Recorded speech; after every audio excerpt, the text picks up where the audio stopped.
Welcome back to the Line Podcast. My name is Aaron Alexander, and this is a place that we bring together the world's leading experts in all things health and wellness to help you optimize your mind and your body and your movement. This conversation was with my dear friend, Emily Fletcher. And in it, we get into how to gain some semblance of control or relationship with our minds. If there's anything we're ever going to do in our lives, gaining relationship with yourself, with your mind, with your thoughts and feelings and all that, feeling at home within yourself, within your head, probably on the level of the most important thing you could do. I think everything cascades down beyond that. So your physical well-being, your biological well-being, your mental, emotional, your relationships, your business, all of that stems from this body, this mind, and that relationship. So that's what we get into. Emily is a badass. She is a best-selling author. She wrote the best-selling book, Stress Less, Accomplish More, Meditation for Extraordinary Performance. And there's some other stuff in the subtitle. But Stress Less, Accomplish More, really great book and awesome human being. She's one of my most valued friends, confidants, and she is just a legend in the meditation world. So excited to share this conversation with y'all. I hope you had a lovely Christmas. I hope you have a lovely holidays. Something interesting to ponder on is that 3 out of 5 Americans report feeling lonely with consistency. So this holiday season, as lovely as it is for many people, it is the pits for many other people because it just polarizes that sensation of feeling disconnected, feeling out of the tribe and feeling lonely. So one of the most stressful things that you can do for yourself is to feel disconnected, to feel like an outsider, to feel separate. And so during this time frame, if you're a person that feels well-resourced, feels connected, feels supported, does not feel lonely, then it'd be a great opportunity for you to be nice as the Dickens to the people around you. You could make some food, bring it to homeless people. You could just smile, you could ask people how they're feeling and actually give a shit. These are all great options on how you can start to spread a little bit of positivity during a time that is very challenging for many people. And if you're a person that does feel like you need help, it's a great time to ask for help. That is a powerful practice, and it is actually, I think, a deep demonstration of strength to be willing to express yourself in a vulnerable way. All right, let's just get back to the podcast with Emily Fletcher. Thank you guys so much for reviews on iTunes. Thank you so much for jumping on the Align Method book. If you are interested in getting a Christmas gift for somebody, it is pretty much the quintessential guide on how to effectively feel well in your body. So if you've got ankle pain, knee pain, hip stuff, spine stuff, you feel stressed, you have trouble sleeping, we cover that in the Align Method book. And we also go deeper into that in the Align Method online program, which is for sale for $97, typically $247. And that will go throughout the holidays. So I guess that's just another week or so. So that can be found at alignpodcast.com/courses. Align Method book can be found on the internet. Just type Align Method book. You'll find it at Amazon, wherever. You can also go to bookstores. All right, here we go. Back to the program with my girl, Emily Fletcher. Pow.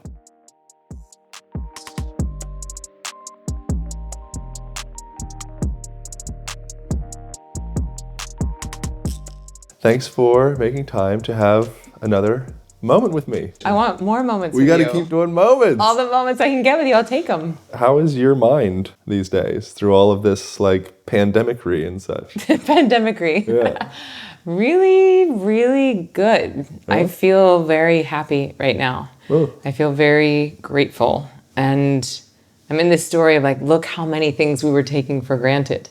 Right? And now anytime I get to see my friends, anytime I get to see your whole face, anytime I'm seeing any sort of live music, it's oh, what a gift, what a gift, what a gift. Yeah. So I think instead of focusing on everything that's being taken away, it's how do we start to celebrate and savor the things that we have with this new sense of preciousness, this new sense of gratitude. Yeah. Well, so I wanted to create something for people to have as a tool of sorts for people that are going through stress or sensations of anxiety, or it feels like their stomach is jumping out of their body and they don't quite know how to wrangle it. Yeah.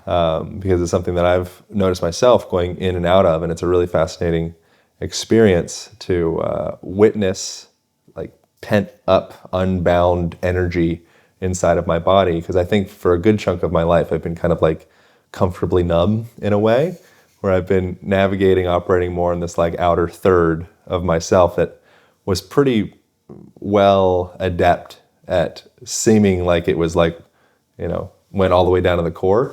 But in fact, I think a good chunk of my existence has been kind of on this like outer safety core. And what allowed you to realize that you were outer third and then there was a place to go deeper inside?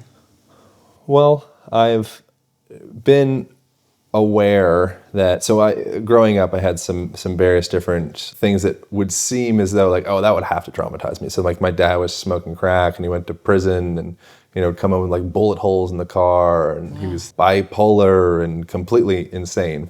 Really great to me specifically. Before that, it was a little bit more tumultuous with the rest of my family. Before that, I was kind of like the golden child, which kind of added this whole other level of pressure. But so I was like, that had to kind of affect me. And so emotional intimacy and such has been a thing I've been fairly distant from that, I think, for pretty much the last like decade. And then over quarantine, kind of got into a relationship that kind of like stirred things up and whatnot. So started like feeling other parts start to come out. And so we're in like a separation phase presently. And I'm like witnessing all of this electricity from it. And so it's a really fascinating thing to like painful electricity, or just like, oh, I'm feeling at a deeper level.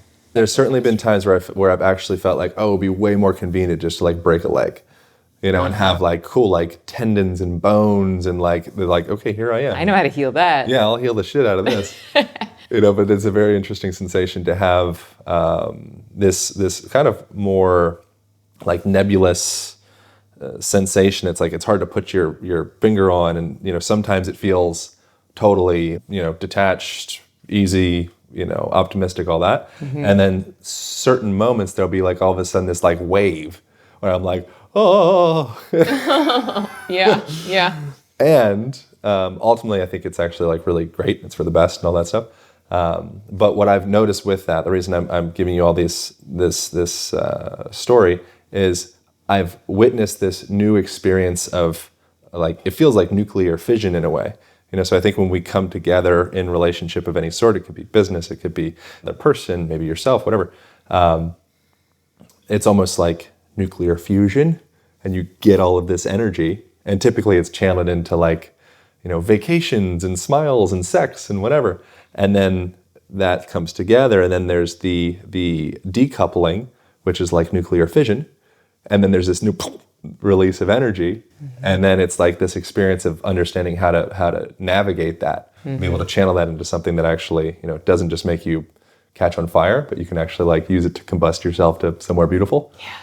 And so I've been noticing myself really needing to meditate and journal and things of that sort. So I'm like immensely grateful for all of that, to be able to actually be in a place where I can almost stand back and witness this. It feels like a beehive inside of my chest. Mm-hmm. Yes. Yeah. And so I wonder where kind of gathering your bits via like mindfulness and meditation and things of that could come into play with something like that. Just noticing a sensation of perhaps disorganized, chaotic energy inside of yourself. Probably someone could resonate with that. How do we start to get some semblance of organization or sense of contentment or ease with that? Mm-hmm. So I think with meditation, what's happening is that you're flooding your own brain and body with dopamine and serotonin, which certainly can be heightened with that nuclear fusion, right? Of like, oh, like you're whole and I'm whole, and we're coming together and we're creating this new thing, and this alchemical relationship that is so exciting. But then to have that uncouple, it's like, oh, it can feel like a loss. But if you come back to this reality of, wait, don't confuse the channel for the source. Right? Like this person was not the source of my love. It was a channel for love. Totally. I am also a channel for love. And with the meditation practice, because you're really falling in love with yourself and you're tapping into the collective intelligence, divine intelligence, unity, whatever you want to call it. I know you're sort of allergic to woo-woo words, but there is like no question this sense of wholeness that can be accessed internally. And when we're in mourning, when we're in loss, when we're in stress, it's easy for things to get erratic. Sure. And so with the meditation practice, all we're doing is we're de-exciting the nervous system. And with that de-excitation creates order, right? Like you were saying, that chaos that can happen. So we're creating order in our nervous system. And when we create order, this lifetime of stress starts to come up and out.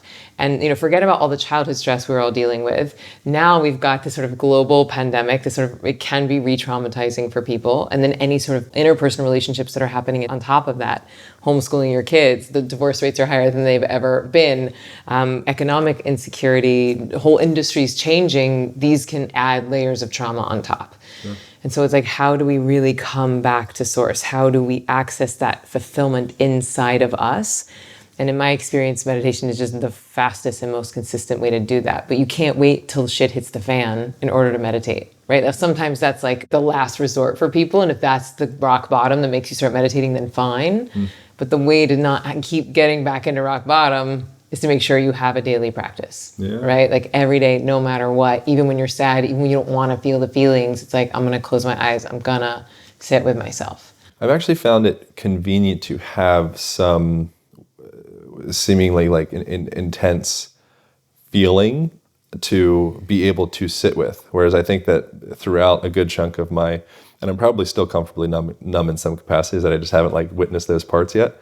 But previously I felt like because I was in such like a neutral place, I've been very like, just with most things, political topics, BLM, whatever, I'm like, I'm just neutral, I'm France or Sweden or whatever. And it's been nice to actually have something that feels much less neutral in order to almost like be forced to face. So it's, for me, I've actually feel like it's been like a real gift to have something that feels, to just have some kind of tornado chaos inside to be like, whoa, okay, I have to use the tools. It's a new syllabus. It's a deeper teaching. When your happiness is on the line. And then when you have your own pain and suffering, it gives you so much more empathy for other people. Totally. You're like, this feels unsafe to me. Maybe I now have more empathy and sympathy for people who don't feel safe walking down the street because of the color of their skin. You know what I mean? So it's like, if you've never had that experience, it's harder to find sympathy or empathy for someone else. And interestingly, with meditation, you're actually increasing the connection between the dorsomedial prefrontal cortex, which is the piece of our brain which processes information about people we perceive as separate. I'm black, you're white, I'm gay, I'm straight, I'm Republican, you're Democrat, different. It connects to the insula, which is our empathy center. So you start to actually feel more empathy for people who you previously perceived as separate. And so if you are subject, as many of us are wont to be, myself included, to the spiritual bypass, right? Of like, I'm fine. Why is this happening for me? It's all good. What's the lesson here? So annoying. Which, yes, we want to get there, but not at the cost of actually feeling the feelings, right? Because we have to feel it to heal it. And I get that it requires a huge level of mastery to dance that dance between like, I'm wallowing or I'm bypassing. Right. And it's like, how do you be like, I'm going to feel this fully, and then I'm going to move through to the new now. And it's why I love this style of meditation so much, because it wrings you out. It makes the feeling non-negotiable. It's not a bypass. It's not a numbing device. It's not a pain pill. It's actually a catharsis. It's like wringing you out even inside of the sitting. Yeah. I should add, my dad's doing really well now, and he just got I've married. seen photos of like, the two of you. He looks so handsome. He's so lovely. Yeah. So he's actually a miracle in a lot of ways, which that's, it's a funny word, but he's one in, a million. And for him to have gone from like full crackhead, like edge of death, to now being this really vital, lovely, kind of like Christian Buddha guy. He loves Jesus. But I align more with like more of these Eastern type perspectives. And I hear him speaking, and I'm like, you're like a transcendent master. Yes. You just, clearly. You put it in the guise of Jesus, but whatever. So we're all looking at the same thing. Man, even gets cool. Yeah, I like to think that God is a disco ball. And so, but then the other thing that's interesting that I've found, and hopefully this isn't just excessively self-indulgent, there's some value for other people in my own process of like experiencing, but I've kind of rehashed relationship with my mom. And are they together or not together? No, they've been separate since jail stuff. But what's been interesting is I think that because there's a book by a guy called Paul Arden. It says, whatever you think the opposite. And I think that's so true with like, it's very timely for now, in my opinion. And also my relationship to myself through my parents, because I had this very overt like trauma in quotations, one could say, through father stuff. And so it kind of pulled my attention away from relationship with mother. And then since this trip back home to Pennsylvania, I've been doing all of this work with my mom and like really getting to know her as a human being, you know, and not just like mom, son, you know, makes me sandwiches and takes me to hockey practice, but like actually like human. Yeah. Like, who are you? You know, like I wanted to be with you. It must feel so good for her. Well, it's a process. I mean, yes. And there's a lot of stuff to work through. And I'm learning. For you or for her? I think I'm just a continuation of, you know, her and my dad and my grandparents and, you know, the whole thing. And so what I'm learning is, I think what I thought this kind of like emotional guarding was, I think in fact was much more deeply rooted in my relationship with my mom. And it's just very fascinating starting to learn to create this relationship with them and almost like healing myself and unpacking my own shit through gaining a relationship with my family. And that's the whole gig. That's literally the gig, right? Like we souls, we chose our families to get our syllabus. Like your dad is your greatest teacher. Your mom is your greatest teacher. Yeah. Like, so my son chose me. He chose this family. I chose my mom, right? And we're probably the greatest teachers for our parents as well. Yeah, 1000%. Yeah. And so it's like, I'm now breaking this huge lineage that I inherited. I'm in the process of it. And my mom doesn't agree with my decision. And so it's like, how can I both do this lovingly for myself, release any guilt that I have for myself, but also help her to see that, like, wait, you inherited this and then I inherited it from you. And so instead of like questioning this decision, what if we celebrate it? What if we see that now my son won't have to inherit this? Yeah. And so I'm really into lineage, what we inherit, of getting really honest with it, breaking lineages that need to be broken, because I think it's really why we're here. Yeah. I think, so you're a mother of how many kids? One. Oh, just one. This is your first one. For some reason, I thought you had a whole fleet behind that. I think there might be like an army of souls that are waiting to come in. Yeah. I might have some children in Jamaica. Wow. No, I'm just joking. I don't think I have any children in the world. You never know. But so another kind of like feeling that I've had in relation to the whole parent, son, daughter relationship is, I think you as a parent, you have the opportunity.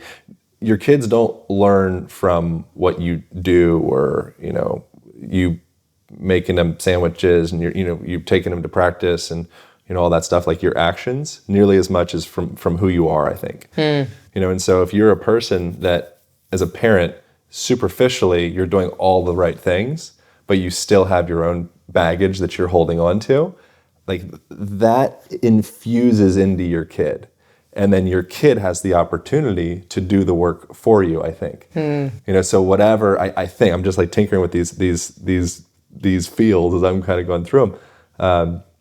But I think that like the subconscious contractions that our parents hold, I almost feel perhaps as though the children are like a continuation of that torch, and they have the opportunity to do the work to release that contraction if they so choose. And I wonder if perhaps there's some type of ancestry kind of going through your family history, and you can almost like heal the whole line in a way. Well, that's what I've been doing. I've been doing that for the past 4 years. I've been going through all my hauntings. I wrote down 30 hauntings from my whole life. I went back and interviewed my mom. I interviewed my sister, and like about all these hauntings, and then unraveled them and started asking questions like, do you remember this fight? What about when this happened? Right. And when you do it, you start to come to actually the truth. So something that I thought my whole life, like my parents stayed together far longer than I thought they should have. My dad was an alcoholic, he was bipolar, and so... No wonder we get along. I know, that's why we're friendsies. We're mirroring traumas. That makes sense. That's interesting. But anyway, so I was always, as a child, like asking my mom to leave. I was like, please leave. Like, we'll support you, please go. And she never did. And I would always ask her, like, why won't you leave? And she's like, well, I don't know what your father's capable of. And so me as a child, seeing him like violent and angry, when she said that, it was like, oh, well, then he would kill us. Like, it can't be worse than this. Like, anything worse than this would be murder. Yeah. And so my whole life, I grew up thinking that my mom was staying because she was afraid that my dad would kill us. And it wasn't until 3 months ago that I interviewed my mom. And I was like, hey, Mom, you know, you've said this my whole life, like a mantra, you know, I didn't know what he was capable of. I was like, what did that mean? I was like, did you really think he was going to kill us? And she was like, no, Emily, your father was never capable of that. I mean, he would have been very drunk if he was going to do that. And it shifted something in me. And she immediately apologized for giving me that impression. And that one sentence, that one question that I asked her unlocked a lifetime of codependence for me, a lifetime of fear of conflict, a lifetime of doing what other people wanted me to do, because to me, conflict equaled death. In a very real way, cellularly, getting into a fight with someone in my body, I thought I was gonna die. And so her being honest about that and me undoing this lie that I had made up myself as a child has changed the course of the rest of my life. What if someone's listening to this and they're like, whoa, like this, I gotta interview my mom or dad. What if their mom or dad passed away and they weren't able to have that conversation? So I think that the point of what I was doing was trying to get to as much of the truth as possible. And so oftentimes, and everyone has their own version of truth, obviously, but I would say interview people that they know, anyone that was around at the time. You know, if it's really a traumatic event, anywhere you can get other perspectives, because we, especially as children, will make up stories that aren't necessarily true. Yeah. So that's one way, is just talk to people who are living. But then energetically, if you're looking for forgiveness, if you're looking for acceptance, that can 100% be done even after somebody's not in their body anymore. So my father passed away when I was 24, and I actually felt like I was able to do a lot more healing and connecting with him not in his body than I was in his body. Why do you think that is? I think I'm scared of him, especially at 24. I was still very afraid of him, and I was angry. And so once he had passed away, it was like we could just connect spirit to spirit and not like trauma to trauma or human to human. I want to take a moment and thank my friends at Biooptimizers for bringing us the raddest version of magnesium that I have come across. Magnesium is a vital mineral that is largely deficient in most people's diets. Even if you're eating a good diet, it's largely deficient in the soil that we're getting our veggies from. So for that reason, it is one of the only supplements that I will actually purchase, which is why I was excited to team up with my homies over at Biooptimizers. They make the highest quality magnesium that I've come across, and it includes all 7 different forms, which is great. Oftentimes when you get a supplement, it only includes 1 or 2 or a few. This has got all of them, and it is simple, easy way to go. I use magnesium for sleep, for muscle repair. It's a very important mineral for the function of your nervous system. So if your nervous system is feeling a little funny, it's hard for you to get good rest, you're feeling stressed out, your muscles feel sore or achy, any of that stuff, highly recommend introducing some magnesium into your life. And you can get a discount by going to biooptimizers.com/align. That's BIOPTIMIZERS.com/align. BIOPTIMIZERS.com/align. And you'll get 10% off on that purchase. And if you don't love it, you get your money back. No questions asked. And that's it. That's all. Thank you guys so much for tuning into this episode. And here we go. Back to the program with my girl, Emily. Pow. Yeah, the body's very clunky. Well, I believe we have I think it's elegant, as you know, but I mean, we have an opportunity to learn our lessons on the spiritual plane. And if we don't learn them there, then they show up on the psychological plane. It's a little slower, it costs a little bit more money. You got to pay a therapist $200 a week for the next 10 years. And if we don't learn them there, then they show up on the physical plane. Like the body is a record of our past. Every trauma, every thought, every bite of food, every all-nighter, like it all gets stored in the cellular memory. And so I just think it's faster and cheaper to learn and heal on the spiritual level. I also think it's why our work is so complementary and why we do get along so well, is that we're both very interested in like eradicating this stuff from the body. Yeah. And that's what Ziva does. It's like it's not just like a bubble bath for your brain. It's like, oh, let's go in and give the body such deep rest that we can actually start to heal the stuff that has been stored in the cellular. And now we even know in the epigenetic memory. And that to me is like why we're here. Can we go more into what the hell that means? Mm-hmm. What you just said. Yeah. So just like if you're sick, you rest, body heals itself. You're injured, you rest your knee, body heals itself. Yeah. Same thing with this style of meditation. You're giving your body rest that's actually 5 times deeper than sleep. And when you do that, body starts healing not only from the stress from today, but the backlog of stresses we've been accumulating our whole lives. What does that mean, 5 times deeper than sleep? Because I've heard this before, and I always kind of scratch my head a little bit. So it's not an exact. That statement is not a fully accurate because they're different markers. Meditation is a different form of rest than so you're sleep. Saying apples are 5 times better than oranges. Not totally. It would be like a pink lady is 5 times more delicious than a green apple. Okay. Okay? Like they're both rest. Green apples have a lot of nutrition. Fair. Sleep is very good for you. Good point. Sleep is very good for you. This is just a different type of rest, but both are restful. So what we're looking at in meditation is metabolic rate, body temperature, and heart rate. So those things drop precipitously and very quickly, and they stay very low during the meditation. Also, the brain signature goes like into brain coherence, like meaning right and left hemispheres of the brain start to function in unison. Now the difference, the very big difference between sleep and meditation is that in sleep your brain is producing sleep chemistry versus in meditation your brain is producing bliss chemistry. So even though a 15-minute meditation is giving you somewhere between like 2 to 5 times deeper than sleep, you're not going to have the sleep hangover on the other side. So it's kind of like a nap sitting up, but with no sleep hangover. Yeah. And because you've de-excited the nervous system, which a de-excitation is like, let's imagine your nervous system is like a pot of water. Yeah. If you were to get nervous and excited, it's like the molecules would heat up and speed up, like they'd be boiling. Yeah. And if you had 1 grain of rice in there, it'd be like, if that's the stress in the body, it's hard to get that stress out if the pot is boiling. If you turn down the heat, de-excite the nervous system, cool it down, everything slows down, it's much easier to extract the rice stress. So same thing with our nervous systems. We just rest. Body doesn't want to be stressed. Right? It's trying to get that stuff up and out. It's just harder to get out when your body's like a fun house. Yeah, I love that. Is there something that you could take us through that would be like a 5-minute kind of, if you're having some tumultuous hurricane inside your solar plexus? Yes. If there's some way to like, oh, here's how we kind of hone that down a little bit. Yeah, let's do the 5-minute hurricane.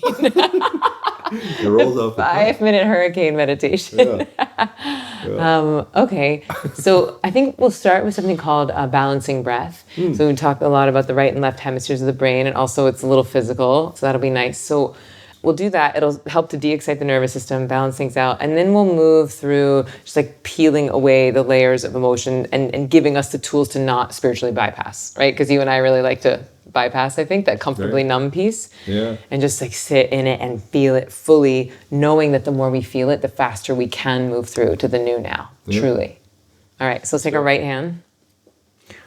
Here it is. Thumb. Ring finger. It's a little tricky. Which one's the ring? There, that's it. You're like, oh, you got it. If that's hard, you can do your pinky. It's embarrassing. I'm supposed to be good in my body. So you're already... You're expanding your horizons. You can do your pinky. My hemispheres. There you go.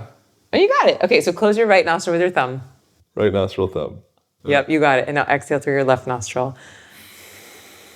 You're nailing it. Okay, now inhale through your left.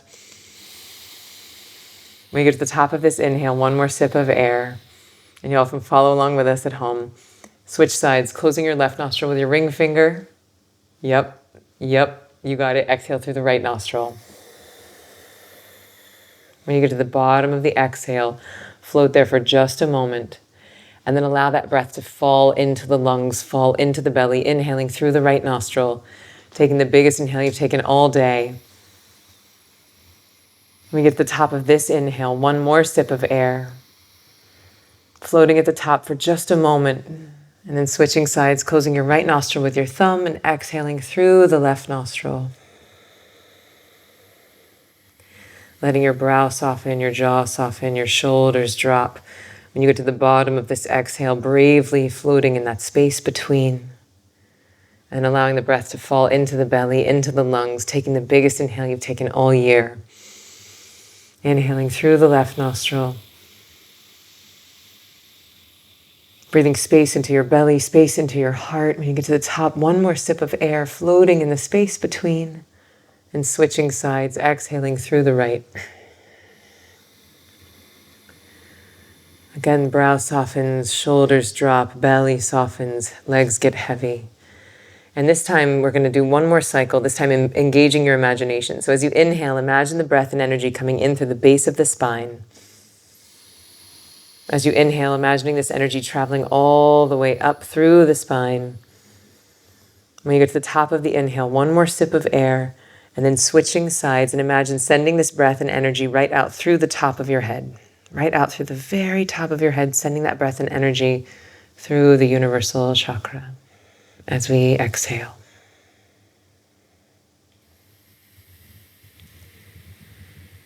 Really good. When you come to the bottom of this exhale, you can keep your eyes closed and drop your hands into your lap. And ideally you have your back supported but your head free. And I invite you to listen for all the sounds you can detect. The prevalence of my voice. Any sounds happening in the room around you. And this is a really beautiful opportunity to not judge these sounds as good sounds or bad sounds, as enhancements or distractions, but instead pull the lens of our awareness out, include everything that's happening inside of this experience. Accept, surrender, accept, surrender. And now noticing the most subtle sound you can detect. Again, we're including, we're accepting. Listening for the farthest sound you can detect. Perhaps you can even hear the beating of your own heart.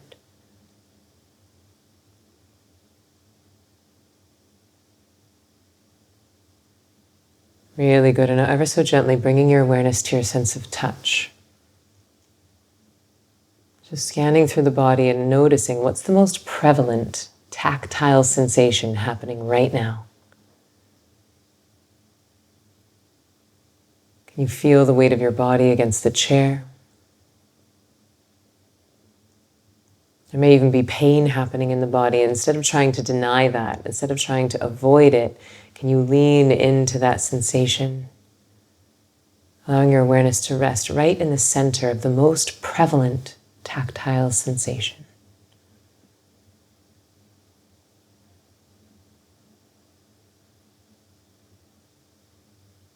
And now noticing the most subtle.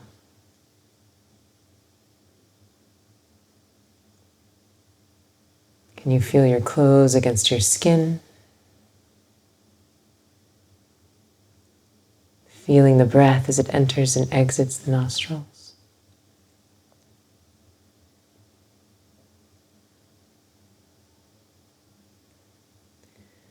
Really good. And now we're going to take this awareness one layer deeper and notice how we're feeling internally. Simply asking the question, how am I feeling right now? And if you're sad, please give yourself permission to be sad.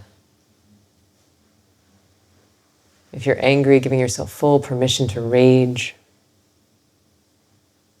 If you're anxious or overwhelmed, just giving yourself so many permission slips to be exactly where you are. Let your body, let your heart, let your emotions say whatever they need to say to you.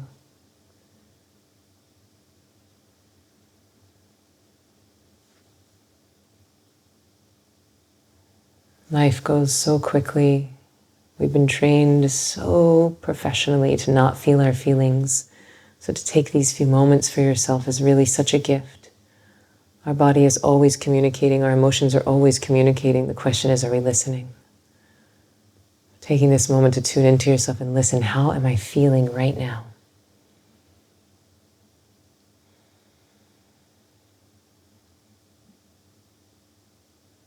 Like your heart is peeling away layers of armor.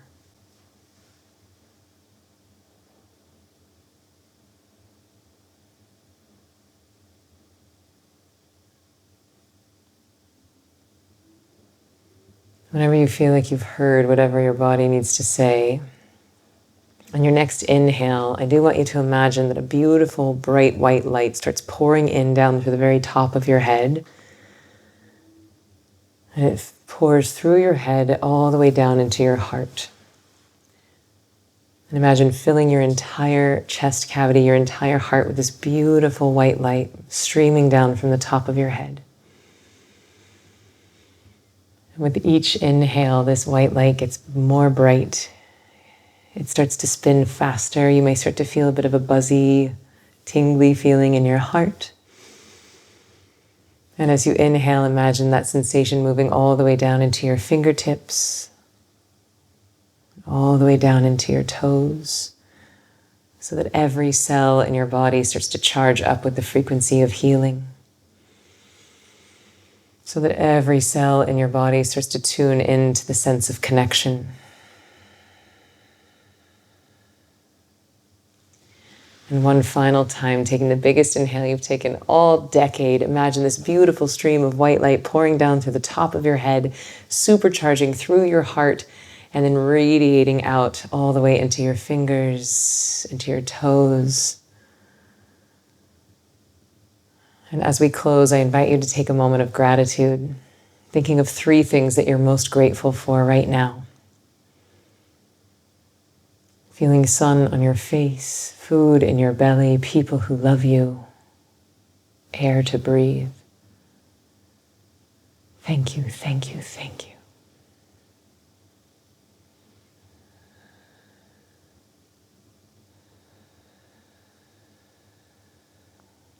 Trusting in our bones that all of this is happening for us, even when we're in a hurricane of pain. We look for, why is this happening for us? And we give ourselves permission to feel so that we can heal. Really good. So starting to move your hands, move your feet, bringing your awareness into the body, into the room.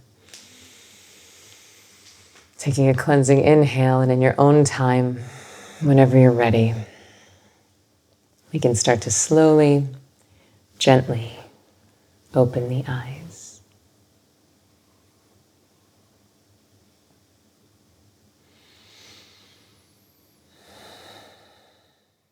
That was perfect. Thanks. My palms are a little sweaty. Single tear. That's my post-coitus tradition. One single tear or sweaty palms? A little weep and sweaty palms. Really? No. More or less. Jamaica. So it was the sweaty palm transmission. Sweaty palm transmission. I apologize. Thanks so much. My pleasure. What a great moment. Or moments, or collection of moments. Yeah. Where should people go from here? This is the end. This is the end of the thing. Straight to God. Go to God. Fuck it. You mean like a website? Yeah, sell something. Okay, sell something.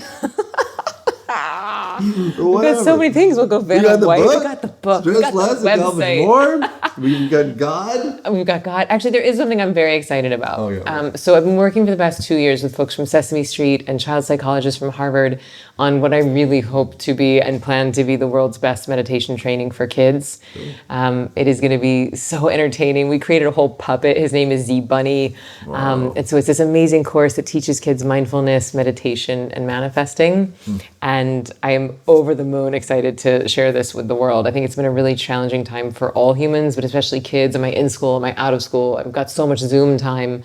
So to give kids these tools at such a young age, I'm super stoked about. So people can check that out at zivameditation.com/kids. And then if they're interested in learning, if adults want to learn, it's just zivameditation.com. And I made a special code for your folks, which is just Aaron. It's your name. Aaron. That's right. Perfect. Aaron. Aaron. Yep, and it gives people a discount off of our adult training, Ziva Online. That. Well, thank you so much. My pleasure. Thanks for having me. This was totally different than I was anticipating, but it felt very therapeutic for me, at least.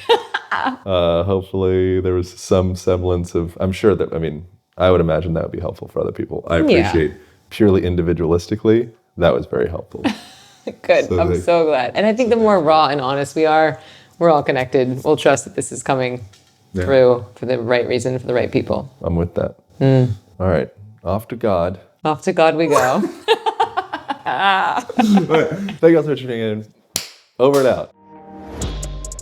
Thank you guys so much for tuning into that. I hope you enjoyed it as much as I did. If you did, you could share some little tidbit from it on the Instagram. It'd be a great place, or anywhere that you enjoy doing your shares. And if you do, you could tag me at Align Podcast, and you could tag Emily Fletcher at Emily Fletcher. Thank you guys so much for sharing this and reviews on iTunes or Spotify or wherever you do that. And I so greatly appreciate you guys' support with grabbing the Align Method book during this holiday season. So the Align Method book is the quintessential user's manual on how to effectively operate your body. So it gets into all of the visual exercises that you could need, all of the breath exercises, the mechanics of how to functionally operate your hips and your shoulders and your ankles and your knees, the crap that we needed to learn a long time ago. We never did. We never got in elementary school, middle school, or high school. So we put it in the Align Method book for you. It's simple, easy to follow, and it's out there. So you can go to Amazon, grab that thing, go to a bookstore, whatever you do. And then the Align Method online program